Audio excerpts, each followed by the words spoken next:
Hello, Chem 2, and welcome to the third video of Chapter 3. This one, we're going to focus a lot on mass-to-mass relationships within balanced chemical equations. So we've already talked about the mole in the first video. Then we started looking at the relationships between masses in a chemical formula, whether that be looking at the formula if it's an empirical formula or a molecular formula, but how the masses within the formula, how the masses of all the different elements relate in a formula. Now we're going to take it one step further and talk about mass relationships in reactions. So this section is section 3. And as I said in video 1, we're going to break section 3 actually into 5 separate videos. This is such an important concept in the Chemistry 2 classroom that we're going to break it into smaller chunks.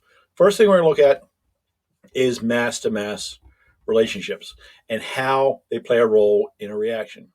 So our goal today is to be able to relate masses of products and reactants to one another in a chemical reaction. So in a chemical reaction, in a balanced chemical equation, first things first, when you write a balanced chemical equation, the reactants will appear on the left-hand side of the reaction and the products will appear on the right-hand side. So if I were to have a reaction between, let's see if I can get my pen to work right, between sodium and chlorine, I would make sodium chloride. And that sodium chloride says that my reactants, my things I start with, are the sodium and the chlorine gas. Anything I'm going to end up with is the sodium chloride.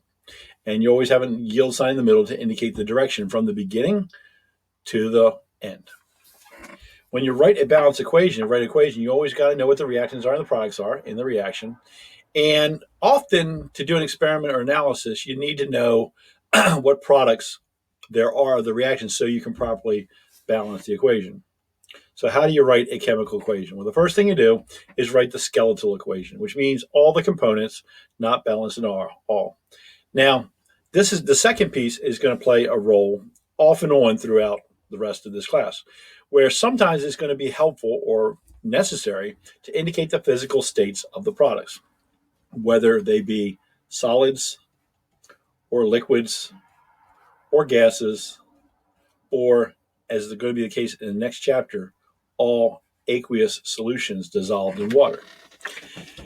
Then finally, what we're going to do is we're going to balance the equation using coefficients. And in Chem 1, you did this. You used the coefficients to determine the amount, the number of the different materials. So for instance, that sodium plus chlorine that we did a few seconds ago,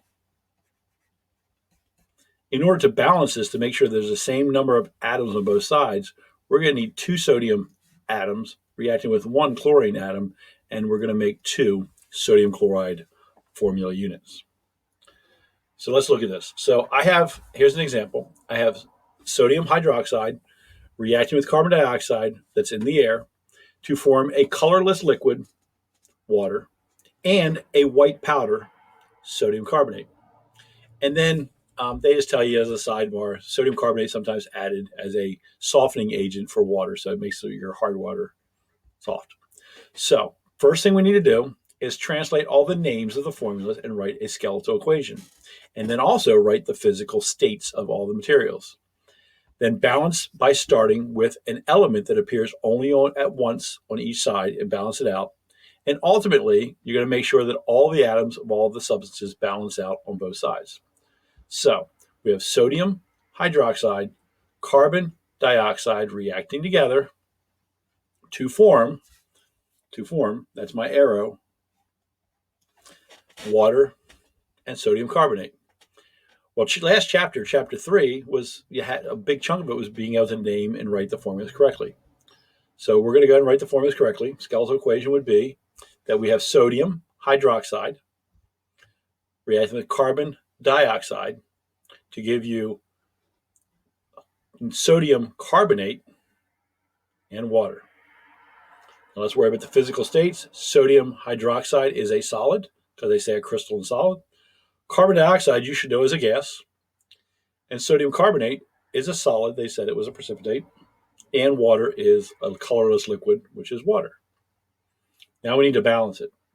So in order to balance this, looks like over here, we have 2 sodiums, but over here we only have 1. So if we put a 2 here, then we have 2 sodiums. Let's see what else. We got 1 carbon on each side, so that's good. Let's see, now we have 2 hydrogens here and 2 over there. Let me check my oxygens. 2 here, plus another 2 here is 4. 3 here plus 1. I think I'm balanced. So putting that one single number out front balances this chemical equation. Let's make sure. So on the left side, I have 2 hydrogens. On the right side, I have 2. On the left side, I have 1 carbon. On the right side, I have 1. On the left side, now that I've balanced it, I have 2 sodiums, and on the right side also. And the oxygens, I have 4 on the left side and 4 on the right. So my balanced chemical equation turns out to be 2 molecules of sodium hydroxide need to react with 1 molecule of carbon dioxide to create 1 molecule of sodium carbonate and 1 molecule of water. The coefficients in the balanced chemical equation are going to represent the moles. It's going to represent the moles. So what this means is, if I had this equation here, which has a lot weirder numbers, for every 2 moles of N2H4, I need 1 mole of N2O4. For every 2 moles of N2O4, N2H4, I need 3 moles. So what I have is a whole bunch of ratios of moles. In the first video in chapter 3, we got to this point where we were making these connections. And I just addressed in a balanced chemical equation, the coefficients, they are going to be mole-to-mole ratios, but they're also going to be particle-to-particle ratio and volume-to-volume ratios, because they tell you how many relative to particles, molecules, formula units, whatever, relative to moles and relative to volumes, if they're at the same temperature and pressure, they're going to be ratios. So I just have developed a middle ground, a middle of this table. So let's think about this. I'm going to give you an example that's going to gradually grow into something a little more complicated, I want to say. So in a combustion of octane, how many moles of oxygen are needed to react with a certain number of moles of octane? Okay, so I want to know the mole-to-mole ratio. So I need first a balanced equation. My balanced equation is there, and it's not a pretty one. It's got really, really ugly coefficients. But I have my balanced equation, and I'm going to start with my 1.6 moles of octane, and that's that first compound, C8H18. So if I look at my coefficients in the equation between what I'm given and what I'm asked for, I'm given octane, and I'm asked for the amount of oxygen. So I need a 25-to-2 ratio. And that 25-to-2 ratio is going to be written in such a way that my coefficients, my units, get to cancel. Notice that my moles of octane get to cancel.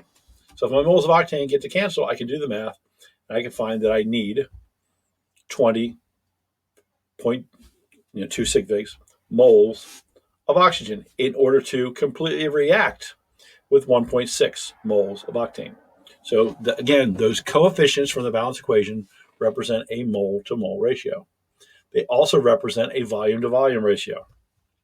So if I had that same equation I had earlier, and I started off with 3.25 liters, and of the, let's see, that's hydrogen. Okay, so I'm looking at the ratio between what I'm being asked about, which is nitrogen, to what I am given, which is hydrogen. And I'm looking at that ratio, so it's a 3-to-1 ratio. Now the 3-to-1, instead of being a mole-to-mole ratio, is a volume-to-volume ratio, assuming both components, the nitrogen and hydrogen, are gases, and they are both at the same temperature and pressure. So I can do that math and find out that I have 1.08 liters of nitrogen. So what I've done here, and watch the magic here, is I've taken the chart, the mole diagram that we had in the first video, and I'm adding to it the one we just created that has the connectors that are the BCE, or the balanced chemical equation. BCE stands for balanced chemical equation. And if you look at this, what I've actually done is created a mirror image of the chart, where one side is talking about whatever compound, substance you're given information about, and then comparing it to a different compound, a different substance. That's where stoichiometry is pretty cool, that you're being asked for. You're being given information about one substance and you're being asked for some information about another substance. And you can meander all over this table. So far, when we were in the first chapter, we were going very readily between mass to mole, or mass to particles, or mass to volume, or moles. We were staying on the side, making these little jumps.